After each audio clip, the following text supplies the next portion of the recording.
Excited na po ang milyon-milyong kaanib sa Iglesia ni Cristo para sa pagdiriwang ng kanilang sentenaryo sa darating na linggo sa Bocaue, Bulacan. Katunayan, maraming kaanib mula sa ibang bansa ang umuwi para dumalo sa pagtitipon bago mapuno ng mga tao ang Ciudad de Victoria o City of Victory. At naroon pa rin po ang kasama natin si Rhea Santos. Rhea?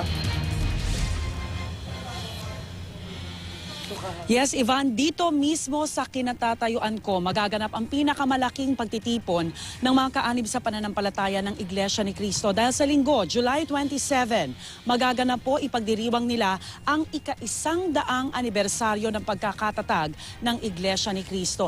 At hindi lang mga kapuso, dito sa Philippine Arena sa Bocaue, Bulacan ang selebrasyon hindi lang sa mga lokal sa buong Pilipinas ang selebrasyon dahil ang magaganap po na pagtitipon sa linggo ay ibibeam sa humigit kumulang 1,000 chapels worldwide.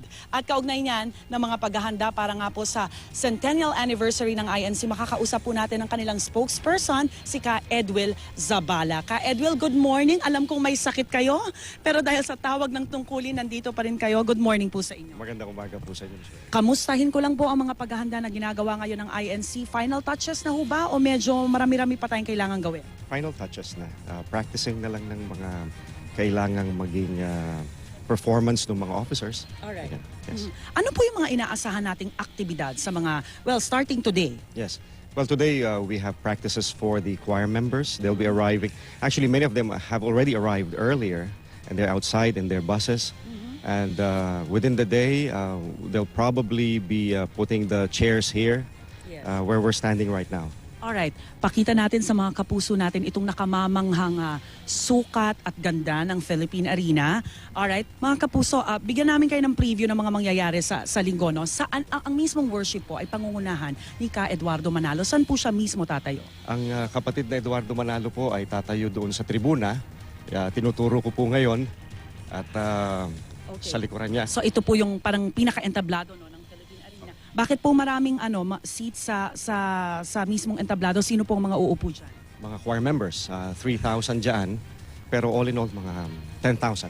And I heard electronic pipe organ po ang gagamitin ng ating mga choir members. Opo, meron tayong special pipe organ from Johannes. Alright.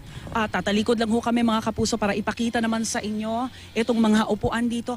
Ito pong mga kulay na green, white, and red. Ano ho ba ang sinisimbolo niyan, Ka Edwin? Ito po ang flag ng Iglesia ni Cristo. Alright.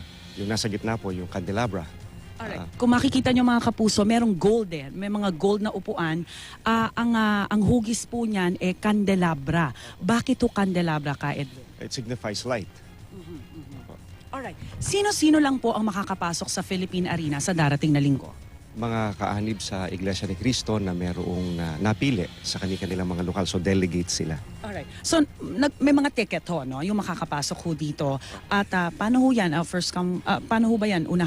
Hindi ba nag-unahan sa ticket? Siyempre gusto makapasok sa Philippine Arena. Marami ang gusto. Hindi namin mapagbibigyan lahat. So palabunutan. Palabunutan yung makakapasok. Paano ho yung mga iba naman nating kaanib sa pananampalataya? Sa labas ho ba, magiging sigurado ho na protektado din ho sila? Opo. Sa init ng araw? Meron tayong gagamiting Philippine Sports Stadium. 20,000 ang i-accommodate doon. Sa labas naman, meron tayong mga overflow tents. Alright. At I heard ho, hindi lang ho bukas sa linggo ang selebrasyon. Magtutuloy-tuloy ang aktibidad ng INC? Marami pa po. Sunod-sunod na mga araw. 27, yun nga yung tanging pagsamba. 29, meron tayo noong musical. Yes. At 31, merong stage play dito. Wow. August 1, meron kami nung tinatawag na Tagisan ng Talino. Mga bata yun from all over the world. And then Agosto 2 ay pamamahayag ng mga salita ng Diyos. Ako, Ka Edwil, maraming salamat po sa inyong panahon and I hope you get some rest, no? After everything. Ka Edwil Zabala po ang spokesperson ng Iglesia ni Cristo. At mamaya mga kapuso, ililibot pa namin kayo mula dito sa loob. Lalabas naman tayo ng Philippine Arena. Sisilipin natin yung kanilang Philippine Sports Stadium.